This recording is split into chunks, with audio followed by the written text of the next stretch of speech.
नमस्कार सभी को स्वागत है मेरे यूट्यूब चैनल पीयूष मिश्र 13 पर।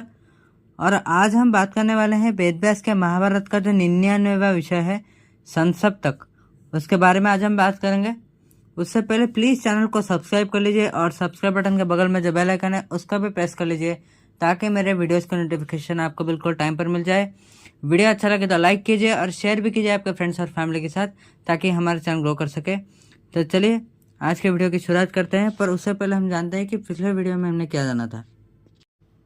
पिछले वीडियो में हमने जाना था कि किस प्रकार द्रोण ने युधिष्ठिर को बंदी बनाने की कोशिश की थी, पर आखिरकार वो नाकाम ही रहे थे, क्योंकि सब योद्धाओं को हटाने के बाद भी आखिर में अर्जुन आकर खड़े हो गए द्रोण और युधिष्ठिर के बीच में, जिसके कारण द्रोण और कब्जा नहीं कर पाए थे युधिष्ठिर पे। तो उसके बाद की स्टोरी हम आज शुरू करते हैं। कौरवों ने 12वें दिन के युद्ध शुरू होने से पहले युधिष्ठिर को पकड़ने की फिर से योजना बनाई। द्रोण ने कहा, दुर्योधन, जब तक धनंजय युद्धभूमि में मौजूद है तब तक युधिष्ठिर को कोई नहीं बंदी बना सकता। कल अर्जुन की उपस्थिति में हमारे सारे प्रयास व्यर्थ हो गए, इसलिए यदि किसी भी तरह से कृष्ण और अर्जुन को इस युद्धभूमि से हटाया जा सके तो युधिष्ठिर को पकड़ लिया जाएगा। उस उपाय के बारे में ज़्यादा सूचना देते हुए द्रोण ने कहा कि एकमात्र उपाय यह है कि कोई वीर पार्थ को युद्ध के लिए ललकारे। यदि ऐसी चुनौती दी गई तो अर्जुन शत्रु को परास्त किए बिना वापस नहीं लौटेगा। उसके दूर रहने पर मैं पांडवों का व्यूह तोड़कर युधिष्ठिर के पास पहुंच जाऊंगा। यदि कुंतीपुत्र भाग गए तो वो अलग बात है, पर अगर वो एक भी क्षण के लिए वहां पर खड़े रहे तो मैं उसे अवश्य पकड़ लूंगा। यदि युधिष्ठिर पकड़े गए तो तुम्हारी विजय वहां पर निश्चित हो जाएगी। त्रिगर्त के राजा द्रोण की बात सुन रहे थे। उन्होंने इस प्रस्ताव को स्वीकार कर लिया और अपने भाइयों से सलाह की, और उन्होंने कहा कि अर्जुन ने हमें बार बार पहले अपमानित किया है और अब समय आ गया है कि हम उस चीज़ का बदला लें और हमें अपना जान जोखिम में डालकर अर्जुन को हमें युद्ध के लिए चुनौती देनी चाहिए। तो ऐसा कहकर त्रिगर्त के योद्धाओं ने ऐसा भयंकर शपथ लिया जो महाभारत में संसप्तक व्रत के नाम से प्रसिद्ध हो गया। और उन्होंने ये प्रतिज्ञा लिया कि जब तक हम युद्ध में अर्जुन का विनाश नहीं कर देते तब तक हम वापस नहीं लौटेंगे। यदि हम वापस लौट गए तो हमें भिन्न भिन्न भिन्न तरह के पाप हमें लगेंगे और हम नरकवासी बनेंगे। और ये कहकर वो दक्षिण की ओर बढ़ गए और अर्जुन को युद्ध के लिए उन्होंने ललकारा। अभी अर्जुन ने युधिष्ठिर से कहा, महाराज, संसप्तक मुझे युद्ध के लिए ललकार रहे हैं। यह मेरे लिए असहनीय है। मैं उन्हें मारे बिना वापस नहीं लौटूंगा। कृपया मुझे जाने की अनुमति दीजिए। तभी युधिष्ठिर ने कहा कि अर्जुन, तुम जानते हो कैसे द्रोण ने मुझे कब्जा करने के लिए प्रतिज्ञा लिया है, तो वो उसके बारे में उस बात को ध्यान में रखकर तुम्हें जो उचित लगता है तुम करो। अर्जुन ने कहा, धर्मराज, मैं जानता हूँ द्रोण किसी भी तरह से आपको पकड़ने की कोशिश करेंगे, लेकिन मैंने आपकी सुरक्षा का जिम्मा पांचाल पुत्र शक्रजित को सौंप दिया है। जब तक वो जीवित रहेगा द्रोण की इच्छाएं पूरी नहीं होगी। यदि वो मारा गया तो इस जगह से आपका चले जाना बेहतर होगा। तभी युधिष्ठिर ने अर्जुन को गले लगाया और उसे विजय का आशीर्वाद दिया। अर्जुन ने और देरी नहीं की, वो बड़ी तेजी से संसप्तक की ओर भागे और उन पर आक्रमण करने के लिए चले गए। और उन्होंने श्री कृष्ण से भी कहा कि देखो कैसे ऐसे शपथ लेकर त्रिगर्त देश के जो सैनिक है, जो उनके राजा हैं, कैसे वो मृत होने के लिए कितना खुश हो रहे हैं। जैसे ही अर्जुन का रथ त्रिगर्त योद्धाओं के पास पहुंचा, उनका देवदत्त शंख बजने लगा और उनके गांडीव धनुष से असंख्य बाण बरसने लगे। संसप्तक भी इसके लिए तैयार थे और वहाँ पर उन्होंने भी चारों ओर से अपने अस्त्र चलाने शुरू कर दिए, अपने बाण चलाने शुरू कर दिए। त्रिगर्त राजा सुशर्मा और उनके भाई सूरथ, सुधर्मा, संधि और सुबाहु सब ने 10-10 बाण अर्जुन की ओर मारने शुरू कर दिए, पर अर्जुन ने उन बाणों को बहुत ही अच्छी तरह से उन्होंने निवारण कर लिया अपने तीरों की सहायता से। और उसके पश्चात उन्होंने सुधर्मा के धनुष को दो भाग कर दिए, यानी 2 टुकड़े कर दिए सुधर्मा के धनुष को, और फिर उनके शरीर की ओर पे और बहुत सारे तीर मारने लगे अर्जुन। और ऐसे ही तीर मारते मारते उनके सिर पर भी एक तीर मार दिया, जिसके कारण सुदामा मारे गए। अब अर्जुन ने कहा श्री कृष्ण से कि रथ इन्हीं को और बढ़ाते रखे से माधव, और इनको मारे बिना मैं यहाँ से नहीं जा सकता। इस युद्ध भूमि को मैं नहीं छोड़ सकता जब तक संत सब तक जीवित हैं। तभी कृष्ण ने उपहास करते हुए कहा कि पार्थ, तुम जीवित हो? तुम कहाँ हो? मैं तुम्हें नहीं देख पा रहा हूँ।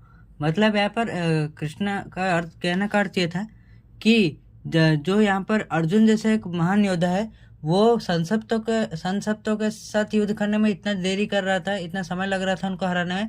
बस इसीलिए श्री कृष्ण ने ऐसे मजाक करते हुए कहा अर्जुन को, और यही काफी थी अर्जुन को क्रोधित करने के लिए।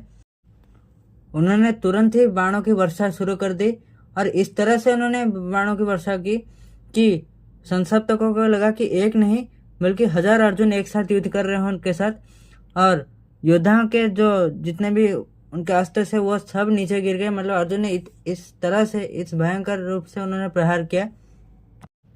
और जब अर्जुन इस युद्ध में व्यस्त थे तो द्रोण ने इस चीज का फायदा उठाया और पांडवों के व्यूह पर आक्रमण कर दिया। धृष्टद्युम्न ने द्रोण का रास्ता रोका, लेकिन ये जानते हुए कि ये राजकुमार उनका विनाश करने के लिए पैदा हुए हैं, ये सोचकर उन्होंने उससे युद्ध नहीं किया, और धृष्टद्युम्न के बजाय वो युधिष्ठिर की ओर बढ़ गए।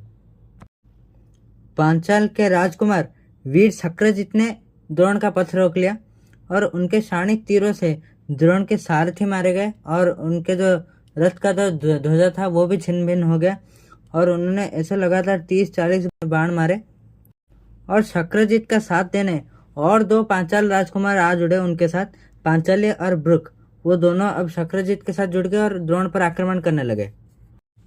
द्रोण ने अत्यंत क्रोधित होकर बहुत सारे तीर मारे और शक्रजित के धनुष को तोड़ दिया, और वृक की मृत्यु हो गई द्रोण के तीरों के साथ। और अभी शक्रजित एक और धनुष उठाने ही लगे थे कि द्रोण ने फिर से उस धनुष को मारकर तोड़ दिया। और ऐसे बार बार धनुष, शक्रजित के धनुष तोड़ने पर भी शक्रजित बिल्कुल भी क्रोधित नहीं हुए। और पर उसके एक समय के बाद यह हुआ कि वो द्रोण के साथ और नहीं लड़ पाए, उनके जो कला है उसको और वो मैच नहीं कर पाए। तो एक समय बाद वो हारने लगे, और द्रोण ने तुरंत ही एक बाण मारा शक्रजित की ओर, और उस बाण से शक्रजित मारे गए। अब युधिष्ठिर ने सोचा कि द्रोण का रास्ता अभी और नहीं रोका जा सकता, पर तभी मत्स्य राजपुत्र शतानिक आकर पहुंचे, और उन्होंने भी द्रोण को बहुत सारे तीर मारे, उनके सारथी को भी मार डाला। और पर उसके वो भी बिल्कुल कुछ समय बाद द्रोण के साथ युद्ध नहीं कर पाए, और द्रोण ने एक तीर मारकर शतानिक को भी वीर गति को प्राप्त होने के लिए भेज दिया, यानी शतानिक भी मारे गए द्रोण के द्वारा। इस प्रकार जब मत्स्य और पांचाल देश के जो भी राजकुमार थे वो इस प्रकार मारे गए, तब शिखंडी, सात्यकी, चेकितान जैसे पांडव के और जो प्रमुख योद्धा थे वो भी द्रोण को घेर गए और द्रोण पर आक्रमण करने लगे। पर द्रोण इससे थोड़े भी भयभीत नहीं हुए, और कुछ समय बाद सब लोग द्रोण के सामने हार मानने लगे, पांडव पक्ष के जितने भी योद्धा थे उस समय। और उनको परास्त करने के पश्चात द्रोण को लगा कि अभी युधिष्ठिर और उनके बीच और कोई भी नहीं है, तो युधिष्ठिर को अभी आसानी से पकड़ लेंगे। पर तुरंत ही पांचाल देश के एक और राजकुमार पांचाल्य वहां पर आ गए, और उन्होंने द्रोण का रास्ता रोका और उन पर आक्रमण करने लगे।